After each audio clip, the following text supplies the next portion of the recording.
C'est la panique sur le marché crypto-monnaie, un Bitcoin qui corrige, qui est revenu chercher ici les 15 564 $. On y a vu FTX qui a été insolvable, qui est actuellement en train de créer la zizanie sur le marché crypto-monnaie. Personne ne sait dans quelle direction est-ce que l'on va. On voit beaucoup de news aussi qui font extrêmement peur. On a peur de tous les exchanges centralisés. Bref, on est vraiment dans cette incompréhension en ce moment. Que se passe-t-il? Est-ce qu'on va partir encore beaucoup plus bas? Est-ce que c'est le moment où vraiment le marché crypto-monnaie risque de revenir dans des bas-fonds que nous n'avons pas connus depuis un certain temps? Eh bien, c'est ce que nous allons voir ensemble dans cette émission, donc restez bien avec moi jusqu'au bout. Aujourd'hui, vous le savez, nous allons procéder à l'analyse weekly du Bitcoin, de la Bitcoin dominance, de Ethereum, du crypto total ainsi que du dollar. Donc aujourd'hui, nous allons voir ensemble dans cette émission à moyen et long terme dans quelle situation se trouve le marché crypto-monnaie et qu'est-ce que nous devons faire pour essayer d'en tirer un maximum profit. Donc si le menu vous plaît, alors restez bien avec moi jusqu'au bout de cette émission parce que c'est ce qu'on va aller voir tout de suite. Even when you feel low, you can still go. Even when you feel slow, you can still go. Even when there's no hope, you can still go. I never answer to no, man, I still go. Go, go, go, go, go, go, go, go, go, go, go, go, yo, go, go. Hello à toute la team Logique, ravi de vous retrouver dans cette nouvelle analyse du marché crypto-monnaie. On est aujourd'hui le lundi 14 novembre 2022 et il est 8h41 à l'heure à laquelle je tourne cette émission. Alors comme d'habitude les amis, vous l'avez vu en introduction de vidéo, c'est un petit peu la panique sur le marché crypto-monnaie. Et c'est pour cette raison qu'aujourd'hui nous sommes lundi et qui dit lundi dit émission weekly. Donc aujourd'hui nous allons procéder à l'analyse weekly des clôtures sur le Bitcoin ainsi que sur différentes crypto-actifs que nous avons eu ce week-end. Donc on va bien aller voir ça ensemble. Quelles indications est-ce que cela nous donne? Est-ce qu'on est toujours en perte de souffle? Est-ce qu'on a beaucoup de force vendeuse et qu'on peut partir encore plus bas? Eh bien c'est à toutes ces questions que nous allons tenter de répondre aujourd'hui au travers de cette analyse. Donc juste avant d'entamer l'émission, les amis, n'hésitez pas à mettre votre meilleur like et votre meilleur commentaire. Ça vous prend 2 petites secondes, c'est totalement gratuit et ça récompense à 100% mon travail. Ça permet surtout à d'autres personnes comme vous qui êtes intéressés par le marché crypto-monnaie de pouvoir évidemment potentiellement tomber sur cette vidéo grâce au référencement. Donc n'hésitez pas les amis, vraiment je compte sur vous, faites-moi plaisir, mettez votre meilleur like ainsi que votre meilleur commentaire. On est ici sur le Scalpex Index, un Crypto Fear and Greed dans la peur 24, donc pour l'instant pareil, la psychologie du marché n'est pas encore de nouveau dans l'extrême peur, vous le savez, c'est pas notre meilleur des signaux possible, on aurait préféré vraiment réussir ici à trouver un point de capitulation extrême dans l'extrême peur sur ce bottom ici qu'on est allé chercher aux 15 500 $ sur le Bitcoin, mais pour l'instant ce n'est pas le cas. Donc pour cette raison, on garde encore ici un petit peu de temps en réserve en se disant ok, il est vrai que généralement des bottoms long terme comme on est en train d'essayer de le poser actuellement, on préfère les poser dans l'extrême peur. Donc on reste prudent par rapport à ça. La psychologie du marché pour l'instant n'a pas été encore plus impactée que ça et ça c'est plutôt dommage. Vous le savez évidemment, quand on cherche à faire capituler les longues, quand on dit capituler ça veut dire vraiment faire sortir un maximum de personnes du marché crypto-monnaie et que tout le monde soit dégoûté, eh bien on le fait dans l'extrême peur. Donc pour l'instant ce n'est pas le cas, on reste prudent, tout n'est pas joué à ce niveau-là et peut-être qu'on pourrait s'attendre à une légère jambe baissière supplémentaire. Un social index sur Up, un market order flow en recherche d'achat ce matin. Donc que se passe-t-il? Évidemment vous le savez maintenant, ce qui s'est passé ça a été très simple. On avait eu ici ce petit M-top au contact d'une zone de résistance clé qui nous avait immédiatement rejeté. On a par la suite évidemment eu l'accélération baissière. Donc accélération baissière, elle nous a ramené ici aux 15 481 $, presque les 15 500 $. On trouve un premier rebond ici avec une mèche qui est rachetée et on y voit directement ici une petite structure qui commence à se mettre en place. Alors qu'est-ce qu'on appelle une petite structure? Eh bien vu qu'on avait mis en place du M-top, eh bien évidemment nous étions dans une dynamique baissière. Là on est venu créer un bottom avec ici directement un bottom plus haut que le deuxième bottom ici. Donc on est potentiellement en train d'essayer d'inverser la dynamique. Et vous le savez, pour pouvoir concrètement inverser la dynamique et repasser dans une dynamique haussière en 4 heures, donc en 4 heures évidemment c'est sur du court terme, on n'est pas encore ici sur l'analyse weekly, on va y passer juste après, eh bien il nous faudrait du coup réussir à trouver rebond ici et revenir chercher au-delà de cette zone ici des 17 626 $. Donc si ce rebond devait être fiable et qu'on voulait vraiment ici voir une dynamique haussière revenir ici sur le Bitcoin à court terme, il nous faudrait réussir à casser cette fameuse zone des 17 600 $ afin de pouvoir réaliser, comme je vous l'ai montré, ici un creux plus bas que le deuxième creux et ici un top plus bas que le deuxième top. Et là, à ce moment-là, on repartirait à nouveau dans une dynamique haussière. Pour l'instant, ce n'est pas encore fait. Évidemment, on commence à y voir quelques signaux de force. On a ici directement une double mèche qui a été rachetée avec ici un très fort chandelier japonais de décision pour les acheteurs qui est actuellement en train de se travailler depuis 5 heures du matin. Donc c'est plutôt un bon signal ici, cette petite disposition de chandelier japonais. On va surveiller maintenant évidemment l'attaque qui va être faite de ces fameuses 17 600 $. Si on clôture au-dessus, c'est un très bon signal et du coup on récupère ici la dynamique acheteuse. On aura forcément des chances de revenir chercher la zone de rechargement vendeuse cette fois-ci qui reviendrait ici entre les 19 400 et les 20 000 $ environ. Évidemment, je vous le fais à main levée, mais c'est à peu près ce qui se ferait. Donc on trouverait ce rebond en W et on reviendrait chercher dans les 20 000 $. Et évidemment, une fois de plus, là encore, ça ne voudrait pas dire que tout est joué et que ça y est, le Bitcoin repart to the moon. Non, absolument pas. Mais malgré cela, ça permettrait déjà une première relance et surtout, évidemment, une réintégration de la borne basse du range. Donc une réintégration ici de cette zone entre les 18 500 et les 18 700 $. Donc ici, le petit rectangle bleu que vous voyez juste ici. Donc ce serait un plutôt bon signal. Un gros W de réintégration de range, ça aurait fait énormément peur. La cassure du range ici aurait donné beaucoup d'indications de vente. Beaucoup de personnes qui étaient en long sont directement sorties de position. Et finalement, juste derrière, boum, on réintègre le range. Et à ce moment-là, tous les investisseurs sont perdus. Ils ne comprennent plus ce qu'il se passe. Donc restez bien prudents. Tout n'est pas encore joué. Surveillez évidemment la clôture des 17 600 parce que si on ne les casse pas, qu'on revient juste à son contact, pourquoi pas qu'à la limite on mette une petite mèche mais qu'elle soit immédiatement revendue. Alors là, à ce moment-là, par contre, ça pourrait être immédiatement, comme vous le voyez, de nouveau un M-top. Et donc là, on aurait ici ce type de mouvement qui se réaliserait et on repartirait plus bas sur le Bitcoin. On irait chercher dans les 15 600, peut-être 15 000 $. Donc c'est pour cette raison qu'il faut absolument rester prudent. Et pour les personnes qui essayent de rentrer sur le marché crypto et qui se disent « Ok, on est ici sur un Bitcoin qui est très peu cher, j'ai envie d'ouvrir des positions », n'ouvrez pas tout votre capital au même endroit. Ne pensez pas ici pouvoir être sûr à 100% de capturer tout le bottom et donc vous mettez ici tout votre cash. Non, c'est la pire chose à faire. Ce que vous devez faire, c'est quand vous trouvez ce type de bottom là, donc là, attendez, je vais juste vous enlever ça. Ce que vous devez faire quand on trouve ce type de bottom là, si vous vous dites ok c'est un bon prix, je veux acheter du Bitcoin là-dessus, alors vous divisez votre capital et vous ouvrez une petite position ici. Comme ça, si jamais on part plus haut, c'est nickel, vous êtes dans le train. Et si jamais on revient juste ici faire le M-top et qu'on va plus bas, eh bien c'est pas grave, vous allez avoir encore du capital à pouvoir renflouer ici pour un Bitcoin qui est plus bas et donc qui est moins cher. Donc ne faites pas l'erreur de mettre tout votre capital au même endroit si jamais vous souhaitez ouvrir des positions. Faites en sorte de réaliser du DCA, donc vous ouvrez ici pourquoi pas 10% de votre position. Et si jamais on va plus bas, vous réouvrez 10%, etc., etc., jusqu'à ici, trouver potentiellement le bottom. Donc restez prudent, mettez-vous en sécurité, essayez pas de FOMO, là aussi c'est vraiment la pire chose à faire. Et on va pouvoir passer directement sur le Bitcoin en weekly, mais juste avant ça, on va aller voir rapidement les liquidations. Donc les liquidations ici sur le Bitcoin, comme vous le voyez, lorsqu'on avait eu ici ce décrochage baissier le 8 novembre 2022, donc c'était directement ici sur ce mouvement-là que vous voyez en rouge, tout ce mouvement ici, on avait eu de très fortes liquidations. Je vous avais parlé d'environ 1,5 milliard $ de positions longues qui ont été liquidées. Et donc, que s'est-il passé par la suite? Donc là, je vais tout simplement un petit peu vous nettoyer tout ça.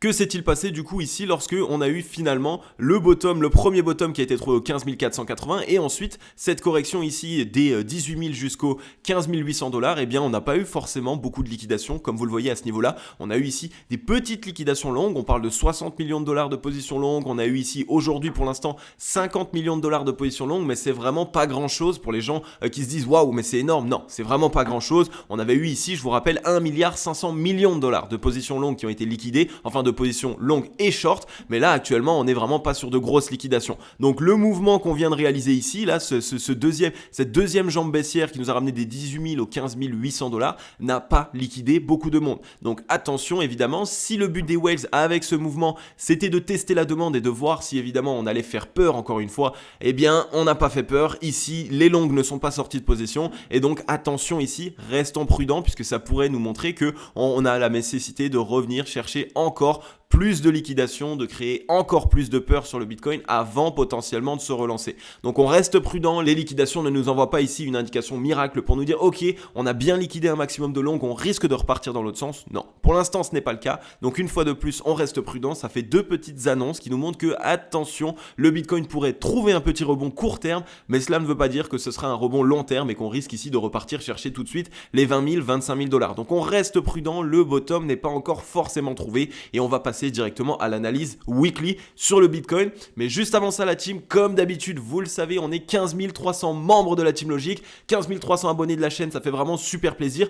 Bienvenue à tous les nouveaux membres, bienvenue à toutes les personnes qui nous rejoignent au quotidien, ça fait vraiment super plaisir. Merci aussi à toutes les personnes qui pensaient à soutenir la chaîne avec un gros like et un gros commentaire. Je vous rappelle que toutes ces actions sont totalement gratuites, s'abonner c'est gratuit, mettre un like c'est gratuit, commenter c'est gratuit et en échange je vous fournis de l'information, je prends du temps personnel pour vous faire une analyse technique évidemment, pratiquement, allez on va dire une fois tous les 2 jours en ce moment afin de vraiment vous permettre d'être au courant de ce qu'il se passe sur le marché crypto. Donc je le fais gratuitement. En échange les amis, soyez vraiment ici au max comme d'habitude à mettre des gros likes, des gros commentaires, ça fait super plaisir et à ce moment-là je trouve qu'on est vraiment sur la meilleure onde possible. Donc n'hésitez pas les amis, pour les personnes qui n'êtes pas encore abonnés, abonnez-vous, rejoignez la grande Team Logic, c'est totalement gratuit et vous allez obtenir un maximum de contenu totalement gratuit sur le marché crypto-monnaie et évidemment animé par moi-même. Donc merci à toutes les personnes qui vont nous rejoindre et bienvenue aussi évidemment à tous les nouveaux membres, ça fait vraiment super plaisir. Yes, nous voilà donc ici sur le Bitcoin en weekly puisque comme je vous l'ai dit en introduction de vidéo, vous le savez, on est lundi et qui dit lundi dit émission weekly. Donc aujourd'hui, on va pouvoir analyser un petit peu la clôture weekly qui a eu lieu ici sur la semaine dernière, donc la semaine du lundi 7 novembre jusqu'au 13 novembre 2022. Donc on a eu ici un chandelier japonais vendeur qui a été immédiatement décisif de la part des vendeurs. Donc là, il n'y a vraiment pas eu de problème à se faire, hein. On a eu un chandelier japonais qui a été immédiatement entièrement vendeur. On a eu évidemment une petite mèche aussi qui a été rachetée puisque on est allé chercher au plus bas les 15 527 et on a trouvé une clôture aux 16 300 $. Donc ça c'est plutôt un premier bon signal évidemment en weekly. Le fait de voir à minima déjà une mèche rachetée, ça montre qu'il y a quand même eu ici des acheteurs qui ont potentiellement essayé ici d'absorber les liquidités vendeuses. Maintenant attention, vous le savez, lorsqu'on est ici sur un mouvement de capitulation extrême, on préfère voir de très grandes mèches. Là ici précédemment on avait eu une très grande mèche puisque on était allé chercher les 17 627 et on a eu une clôture au 20 561. Donc ici, on a vraiment vu une grosse pression acheteuse. Pour l'instant, ici, on a une petite pression acheteuse, mais elle n'est pas encore extrêmement importante. Donc ça peut nous montrer, nous envoyer un petit signal que, attention, on n'est pas forcément encore sur le dernier mouvement de capitulation qu'on attend avant potentiellement de trouver le bottom et d'essayer de se relancer. Donc on reste prudent par rapport à ça. Et évidemment, c'est cette semaine qui va un petit peu nous indiquer, si on y voit un gros chandelier japonais de rachat et qu'on vient clôturer la semaine ici au 18 181 $, donc vraiment ici sur cette zone des 18 181 $, alors à ce moment-là on assistera de nouveau à une pénétrante haussière. Donc c'est quoi? C'est directement une disposition de chandelier japonais. On a ici un gros corps qui est donné par un gros chandelier japonais décision, et là quand on a ici un chandelier japonais acheteur qui essaye de pénétrer le chandelier japonais précédent, il faut qu'il vienne trouver clôture à minima au-dessus de la moitié du chandelier japonais précédent. Donc là ici on aurait une belle pénétrante haussière et ça ce serait un signal ici que les vendeurs ont donné beaucoup de force dans ce chandelier japonais, mais que les acheteurs ici sont actuellement en train d'absorber les liquidités vendeuses et donc ils sont ici en train d'essayer de récupérer le momentum pour essayer de renvoyer le cours plus haut. Donc c'est directement ici ce que traduit une pénétrante haussière. Donc on pourrait être pour l'instant dans cette situation. Attention, tout n'est pas joué, il nous faut une clôture weekly, donc cette semaine au-delà des 18 100 $. On verra un petit peu ce qu'il se passe. On a 2 mèches pour l'instant qui sont rachetées, donc on a un petit peu de pression acheteuse. Attention maintenant à ce que ce ne soit pas ici de la pression acheteuse de la part d'investisseurs débutants qui se disent ok, j'ai du bitcoin moins cher donc j'achète, et donc si c'est des débutants, et évidemment les waves vont partir plus bas afin de faire en sorte de les faire capituler, mais il faut absolument nous assurer de la clôture weekly de cette semaine afin de voir si oui ou non la pression acheteuse actuellement est plus importante que la pression vendeuse. Maintenant, comme vous l'avez vu ici en daily précédemment, donc hier ou avant-hier dans la vidéo, je vous ai directement montré que j'ai tracé la garage zone du mouvement précédent, donc ici directement, et on y voit qu'on a un retour entre les 16 000 $ tout rond et directement les 14 792 $. On est actuellement à l'intérieur. Si on y pose le W là qu'on est en train d'essayer de dessiner dans cette garage zone, alors là c'est un très très bon signal, ça montre vraiment que les professionnels, que la smart money ont totalement réaccumulé des positions acheteuses et qu'ils pensent ici nous renvoyer plus haut, donc faire une réintégration du range. Par contre évidemment n'oubliez pas que on peut aller chercher jusqu'aux 14 779 $. Donc si on veut vraiment créer de la peur, eh bien on fait en sorte ici de faire un faux bottom. Tout le monde se dit ok, on achète un petit peu, on se met à DCA. Finalement on pousse le prix plus rapidement comme ça plus bas, de manière lente et douloureuse. Ça vient en plus de ça faire très mal aux altcoins et seulement par la suite on relance le prix. Donc attention évidemment, là c'est ici sur toute la semaine, on risque d'avoir des clôtures extrêmement importantes et on n'est pas ici en train de jouer, d'accord? On est vraiment ici sur un scénario typique d'une correction sur le Bitcoin, là où on n'a pas encore toutes les indications. Pour l'instant, on ne peut pas encore crier au bottom. Non, on a eu ici une semaine précédente avec un fort volume vendeur. On voit qu'on a eu un petit rachat ici, une petite mèche, mais que pour l'instant, les vendeurs ont potentiellement encore un petit peu de force. Donc pour ma part, je nous verrai bien sur cette semaine commencer ici dans le début de semaine avec un premier rebond. Tout le monde se dit ok, c'est le moment, le Bitcoin rebondit, on repart à la hausse et finalement directement à partir de mercredi, peut-être jeudi, on a directement une revente de la mèche et on repart dans le sens inverse et on essayerait d'aller, pourquoi pas, mettre en place une mèche un petit peu plus basse qui nous ramènerait entre les 15 100 15 200 $. Donc on serait de nouveau ici évidemment dans cette fameuse garage zone. Donc on reste prudent. Par contre évidemment le très bon signal que l'on a, et ça c'est ce que je vous en parle depuis un certain temps maintenant, c'est que sur le ratio long short en weekly, on est totalement dans la zone de survente. Donc les vendeurs n'ont presque plus de force. Qui dit que les vendeurs n'ont presque plus de force dit évidemment qu'à un moment donné, les acheteurs vont pouvoir reprendre la main et renvoyer ici directement un maximum de force pour l'achat, donc pour les positions longues, et donc voir un Bitcoin repartir à la hausse. On est ici sur un premier W qui est en train de se mettre en place avec une divergence haussière, puisque le bottom ici est plus haut que le deuxième bottom, tandis que sur le ratio long short, on voit qu'on a un bottom ici qui est plus bas que le deuxième bottom. Donc ça montre tout de même que sur ce deuxième bottom ici, la force acheteuse, donc la pression acheteuse, est plus importante que lorsqu'on était sur le premier bottom le 13 juin 2022. Donc vous le savez, généralement, ce type de double bottom divergence dans la zone de rechargement vendeuse peut nous envoyer ici un très fort mouvement haussier à minima pour retester la zone de neutralité. Donc on est quand même ici sur pas mal d'indications qui nous montrent que le bottom n'est vraiment pas loin les amis. Donc restons absolument prudents sur ce qu'il est en train de se passer. On pourrait très facilement, comme je vous l'ai montré la semaine précédente, et ça fait plus d'un mois et demi que je vous montre ce scénario là, on pourrait être dans cette disposition ici d'épaule, tête, épaule, inversé et donc directement par la suite cassure de la ligne de coup et on assiste directement à une reprise du Bitcoin qui reviendrait chercher 25-30 000 $. Donc cette épaule, tête épaule inversée là, ça pourrait être vraiment une très très belle figure. On réintégrerait immédiatement le range, on viendrait faire la deuxième épaule et ensuite on relance. Donc attention. Pour ma part, je pense qu'on est vraiment pas loin du bottom ici sur le Bitcoin avec ce fameux ratio long short dans la zone de rechargement vendeuse. Les vendeurs n'ont presque plus de force et en plus de ça, on commence à y voir ici des divergences haussières se mettre en place dans le momentum. Donc c'est un très bon signal. On regarde maintenant un petit peu au niveau du RSI. Sur le RSI, comme je vous en ai parlé la semaine dernière, on est pareil ici sur une divergence haussière qui est actuellement en train de se mettre en place. C'est un très très bon signal. Surtout dans la zone d'excès vendeur, la fameuse zone de survente. Ici, on est passé sous les 30. On assiste à un rebond. On revient tester ici non loin des 30. Donc maintenant, à voir. Soit on revient tester les 30 et donc sur cette semaine, on continue légèrement de corriger pour ensuite trouver rebond sur les 30 de RSI. Soit évidemment, eh bien ici, le fait de s'être rapproché des 30 de RSI suffise pour trouver rebond dessus. Et là, à ce moment-là, hop, on envoie un W avec une belle divergence haussière et donc ça nous permet ici de revenir chercher les 50 de RSI qui sera du coup évidemment la première zone de résistance dans un premier temps. Donc on reste prudent mais le RSI est plutôt propre. On a en plus une première divergence haussière qui s'est mise en place ici entre ces deux tops. Donc regardez directement à ce niveau-là, on a ici un top plus haut que le deuxième top tandis que sur le RSI, on a ici comme vous le voyez un top plus bas que le deuxième top. Donc ça fait deux divergences haussières cachées. On a vraiment ici de la force acheteuse qui commence à nouveau à rentrer dans le momentum. On le voit sur le RSI, on le voit sur le ratio long short. Donc si là, sur cette semaine, on assiste simplement à une petite poussette supplémentaire pour revenir tester les 30, alors là, on aura vraiment le dernier signal d'achat potentiel sur le Bitcoin. Et à ce moment-là, nous, personnellement, pour la Team Logic, on rentrera fortement en position. Mais attention, cela ne veut pas dire qu'on va être obligé de revenir tester cette zone. Donc on reste aussi prudent à ne pas ici devoir commencer à rentrer à ce niveau-là afin évidemment de ne pas rater le train. Donc on a plutôt de bons signaux. Attention, ça commence enfin à sentir bon sur le Bitcoin. On commence enfin à avoir certaines indications en weekly qui pourraient nous montrer de bons signaux. Je vous rappelle que là aussi, on est toujours ici sur le MACD au-dessus de la zone de neutralité. Le fait de réussir à tenir au-dessus de la zone de neutralité, c'est un très bon signal. Ça montre que les acheteurs actuellement absorbent la pression vendeuse et que les vendeurs, eux, n'ont plus assez de force pour continuer ici de jouer avec nous. Donc là, ce qu'on pourrait faire, c'est soit trouver ici ici immédiatement rebond et donc repartir et vraiment ici continuer ici les dispositions de double bottom comme on n'arrête pas de le faire ces derniers temps, ce qui est un très bon signal évidemment pour rajouter du momentum acheteur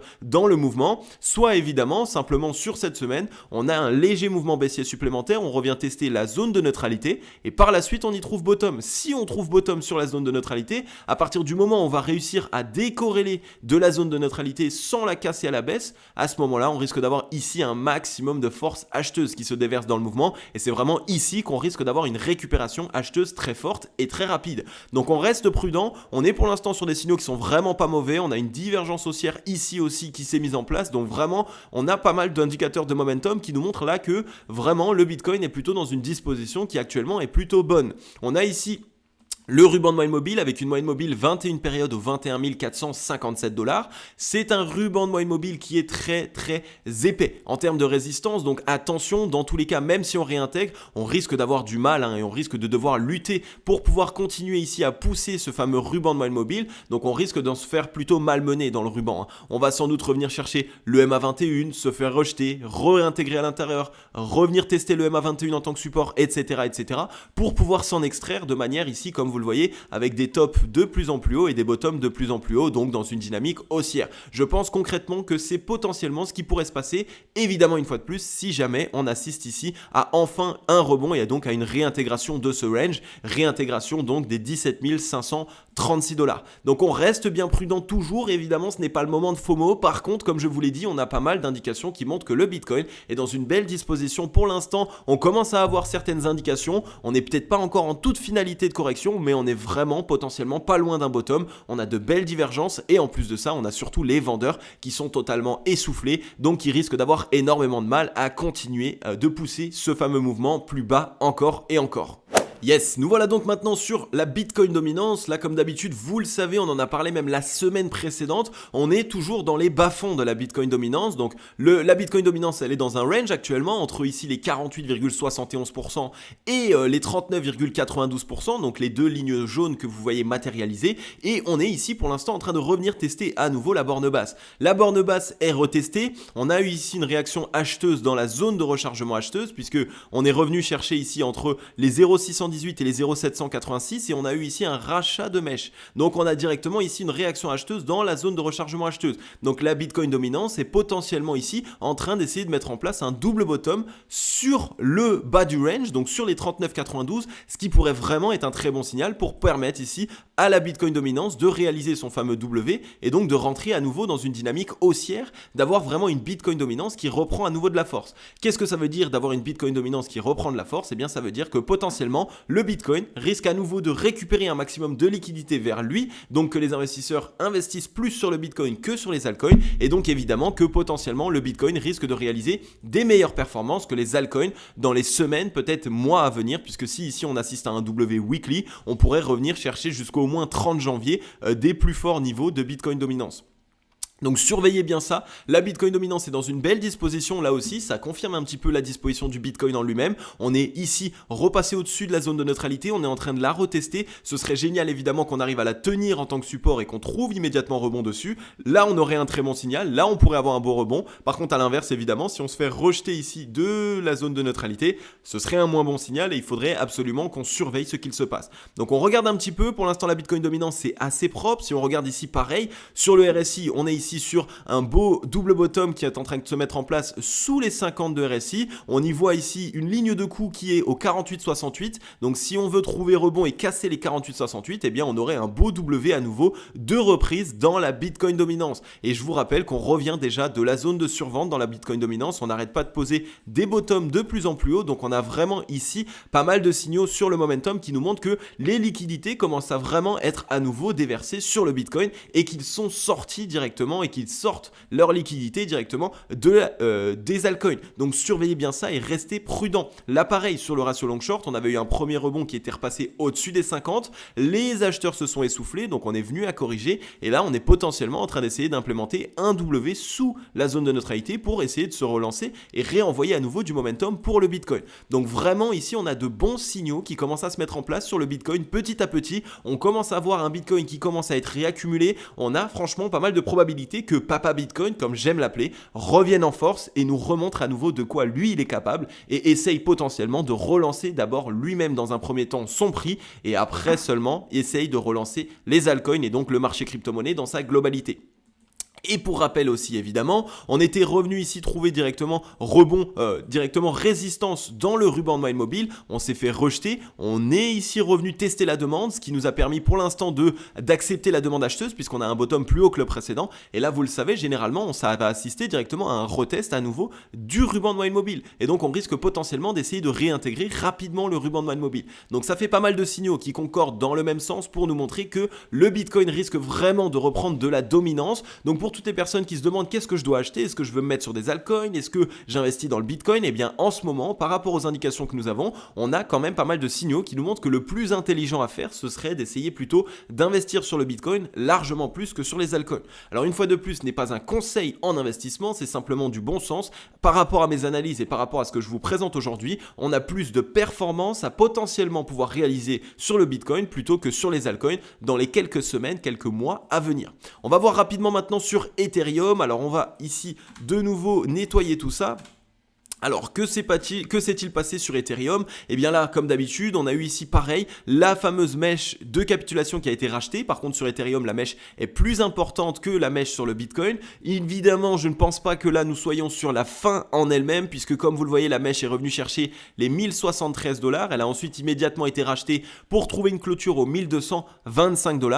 On est actuellement en train de retester la ligne de coût du M-Top, donc cette fameuse zone des 1279 $ qui constitue ici ce M-Top. Donc là, je vous le trace directement comme ça, vous le voyez tous. Et ce M-Top pourrait ramener Ethereum ici, chercher plus bas potentiellement dans cette zone ici entre les 1012 $ et les 878 $. Pourquoi? Eh bien simplement parce que Ethereum, il aurait la nécessité de revenir chercher ici directement les liquidités dans ces creux. Donc précédemment ici, les mèches entre les 1045 et les 884 $ qui n'ont pas encore été lavées, donc qui n'ont pas encore été sortis, puisque vous le savez, sur ce bottom là, on a potentiellement beaucoup d'acheteurs qui sont rentrés et généralement avant de trouver bottom sur un actif, on aime venir d'abord laver les différents bottoms précédents afin d'essayer de le relancer. On est toujours ici sur un premier triple bottom, donc on voit toujours des tops de plus en plus bas, ce qui montre évidemment un certain essoufflement de la part des acheteurs. Donc attention sur Ethereum, tout n'est pas encore joué, on peut ici voir une petite baisse supplémentaire. Si on le voit ici sur le MACD, c'est pareil, on est ici sur deux bottoms plus bas l'un que l'autre, donc on n'est toujours pas ici sur de la divergence. On a ici potentiellement un M-Top qui se met en place. Attention à la zone de neutralité qu'on risque de revenir tester, à voir après est-ce qu'elle tiendra le bottom et nous permettra de trouver rebond, ou est-ce qu'à l'inverse on risque de la casser en tant que résistance et donc revenir chercher une première jambe baissière supplémentaire sur Ether de ce type avant d'essayer de se relancer. Et bien tout ça, il va falloir qu'on reste prudent et qu'on s'en assure, tout n'est pas encore joué. Attention sur Ethereum évidemment, on est revenu tester comme vous le voyez ici le ruban de Mind Mobile qui a joué son niveau de résistance, qui nous a immédiatement rejeté. Donc généralement après ce type de mouvement là, on a quand même l'habitude de voir un petit peu plus de force baissière se mettre en place sur le cours. Donc attention sur Ether, je ne pense pas que là nous soyons déjà sur le meilleur moment pour essayer d'entrer sur cet actif.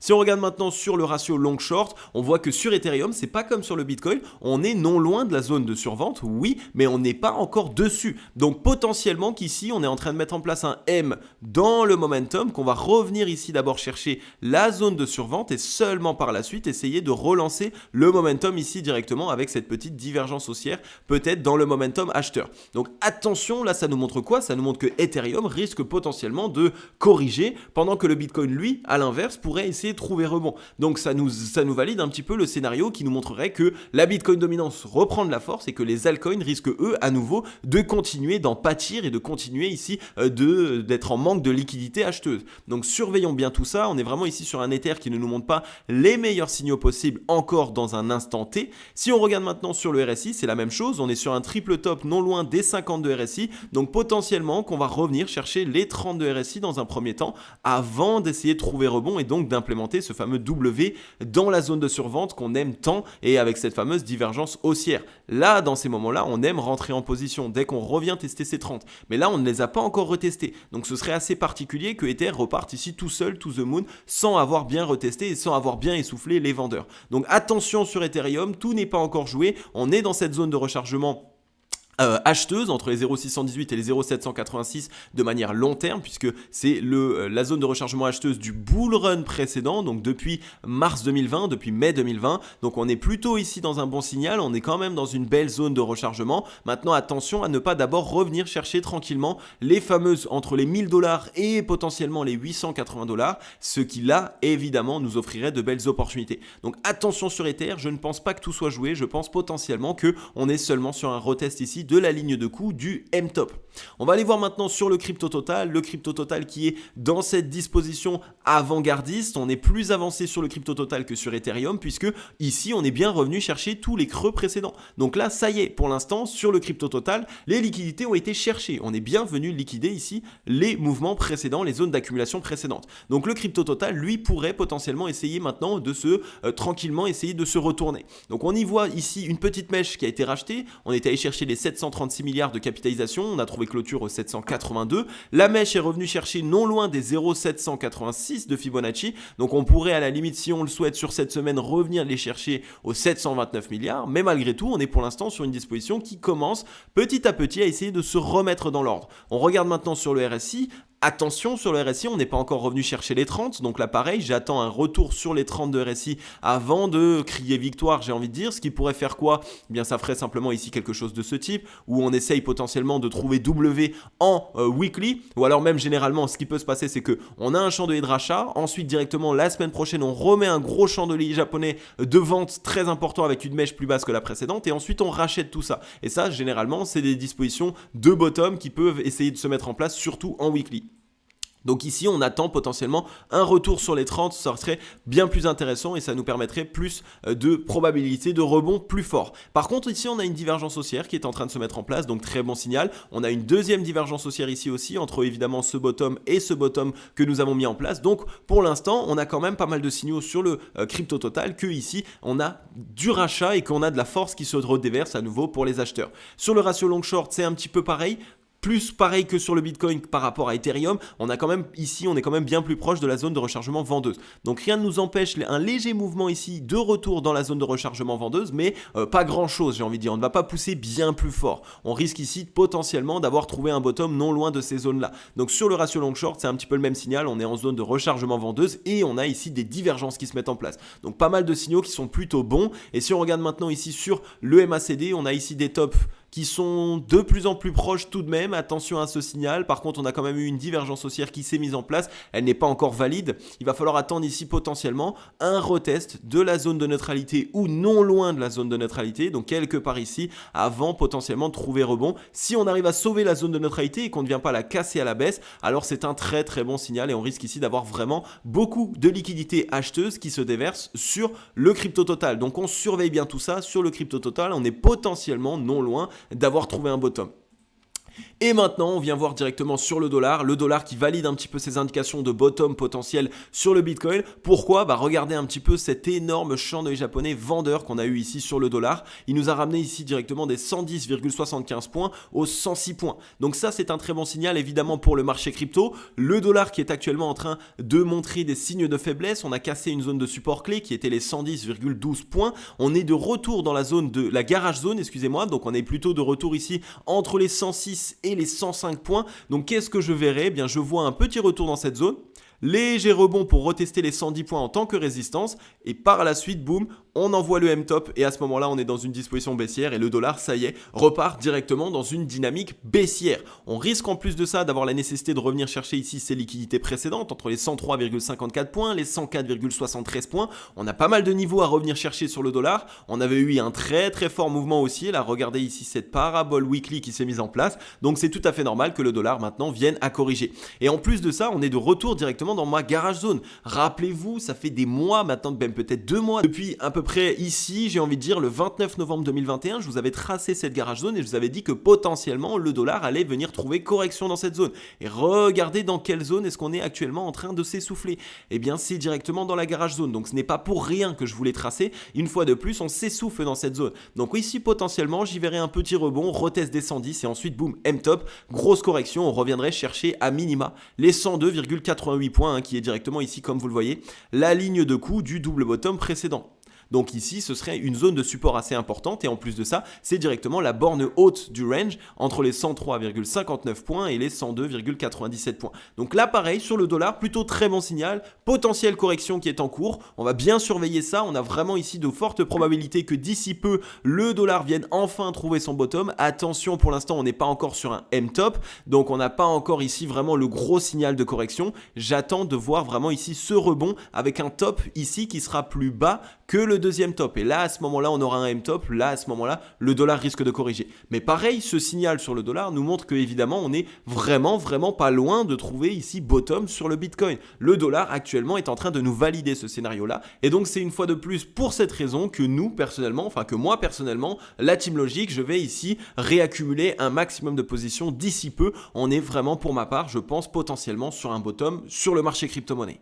Et yes, la Team Logic, j'en ai terminé avec cette émission. Comme d'habitude, j'espère que vous l'avez kiffé un maximum. Si c'est le cas, pensez à laisser votre meilleur like ainsi que votre meilleur commentaire. Si cette vidéo vous a aidé à mieux vous repérer sur le marché crypto, à mieux comprendre ce qu'il se passe et surtout à avoir un petit peu moins peur, parce que quand on a peur, c'est que généralement, on est dans l'inconnu. Évidemment, la peur, ça vient de l'inconnu. Quand on ne sait pas ce qu'il va se passer, on a peur. Mais quand on voit ce qu'il va se passer ou quand on comprend la raison pour laquelle il se passe certains mouvements, à ce moment-là, on a moins peur et on est plus maître de nos émotions. Donc le but maintenant, c'est de mieux comprendre ce qu'il se passe, de cerner le mouvement et d'essayer de mettre en place un plan d'action d'investissement. On a ici, pour ma part, je pense, de belles probabilités d'avoir des opportunités sur le marché crypto-monnaie d'ici peu. On a un Bitcoin, quelques altcoins peut-être. Donc vraiment ici, de belles opportunités qui risquent de s'offrir à nous. On a eu une belle correction. On en a parlé depuis plusieurs mois maintenant. Le scénario se dessine. Il est même en train concrètement de se valider à 100% devant nos yeux. Donc ça va être le moment pour nous de pouvoir choper un maximum d'opportunités et surtout de pouvoir suivre notre scénario qu'on a mis en place depuis plus d'un mois et demi maintenant.